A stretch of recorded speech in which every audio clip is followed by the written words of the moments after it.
So I learned a new lesson and had a new insight, and I am so excited to share it with you this week.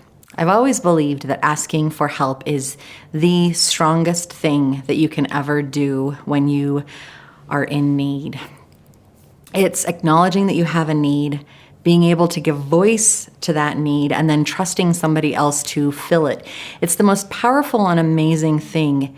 In the same aspect, it's immensely vulnerable and leaves us hugely open. The thing is that people really want to help. People want to be present. People want to support. It helps you and they feel good. It fills their cup knowing that they were able to provide that love and support to a friend or a person in need. This is how communities really band together when it comes to a natural disaster.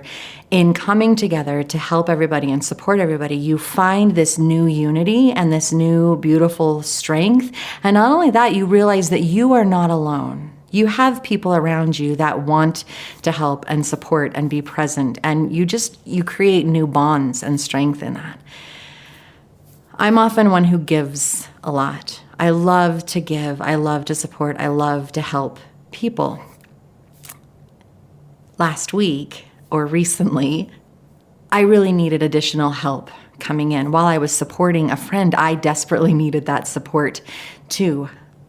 I was struggling because I really wanted to be strong in my weakness, and the only way that I could do that was to reach out and voice my need of support in that moment. So, this is where I had my insight. This is where I had my lesson. There is a second part to asking for help. There is a second part to acknowledging that you need support. Have you ever asked for help and then you found yourself doing the very thing that you just asked for support with? It's like you reach out, you feel a little bit guilty, so yeah, I acknowledged it, but I have a little extra time, so I am going to take that very thing that I just asked for help, I'm going to put it right back on my shoulders, I'm going to pretend like I never needed help and totally obliterate the opportunity that I have for self-care or that I gave someone else to help support me in that moment. Historically, this was me. I would reach out and I'd say, you know what? I really need some help. I'd set a time. I was specific in asking for what I needed, and then magically I would have this extra time. And at that moment, now I realize that in that moment of having that extra time, I had a choice.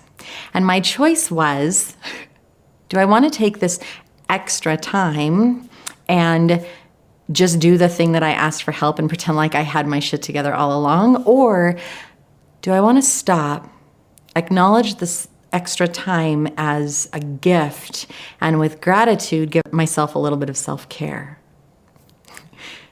This week, after asking for support when I needed support, I found myself with extra time. And it wasn't just an hour or two of extra time, it was 5 hours of extra time. And in that moment, I thought, I could get all of this stuff done and then that help is not needed. But instead of doing that, because I was consciously aware of what was going on, I had the insight, the choice, the decision. I laid down and I took a nap.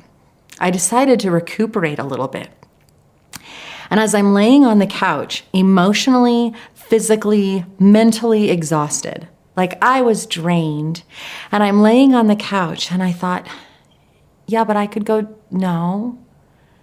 You don't need to do anything. You have people. You've asked for help.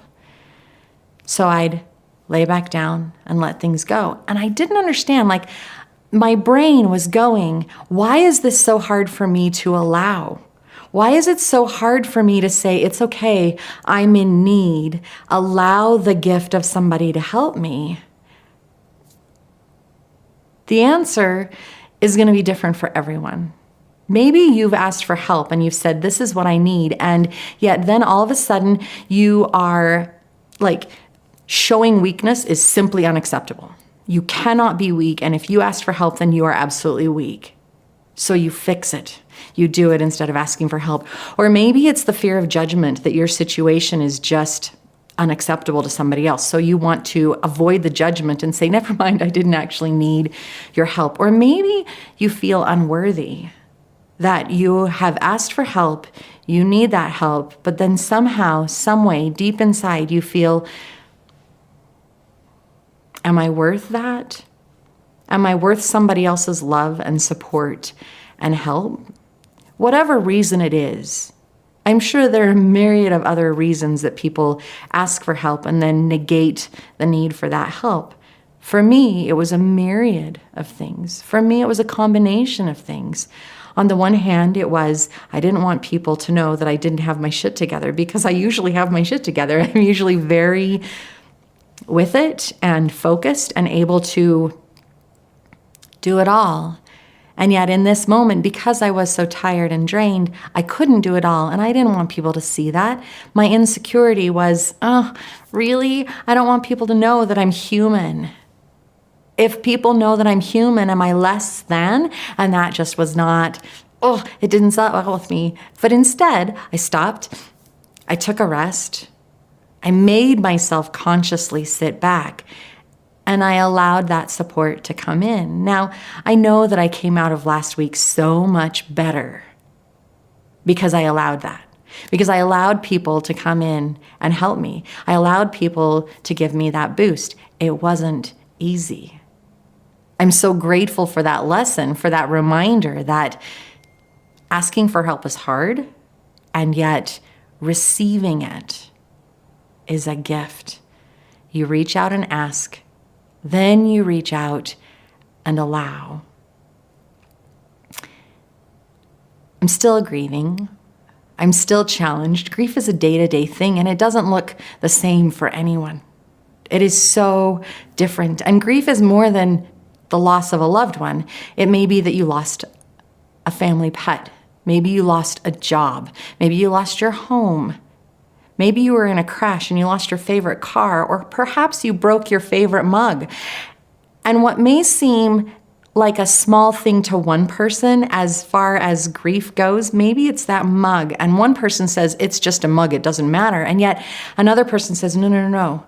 That was my grandpa's mug, and my grandpa taught me how to whittle and fish, and I remember sitting with him as he drank out of that mug, and now that it's broken, I'm grieving the loss of my grandpa and the mug and the memory because I don't have that anymore. What seems small for someone can be huge for someone else. Grief takes many different forms. It's not linear. It's all over the board, and we're all in this together, and asking for that little bit of help can make things so much easier. I sincerely thank you all for coming along on my journey. I hope that my experiences are an inspiration for you, that you're able to take my experiences and apply them to your own life and say, yeah, been there, done that. Thanks for the reminder that it's okay for me to be however I am right now. If I am great and strong and powerful, this is fantastic. And if I'm not okay, that's okay too. Because everything is normal, everything is human. I aspire to inspire people. I really want you to be excited about that human connection and bringing about that compassion and understanding for yourself as well as those around you just makes the world such a better place. Thank you again for being here. Thank you for joining me. Thank you for allowing me into your hearts and your lives, letting me share these little things, whether they're up or down, all around. It's a gift to me to be able to express. I'm just so grateful. So thank you. And I wish you the best. I hope that you do reach out and seek answers as to why it's a challenge to allow that support, and changing it from asking and negating to asking and allowing. Bring that gift in, bring that connection in, bring that humanity and love and reality, just living in truth, into your life.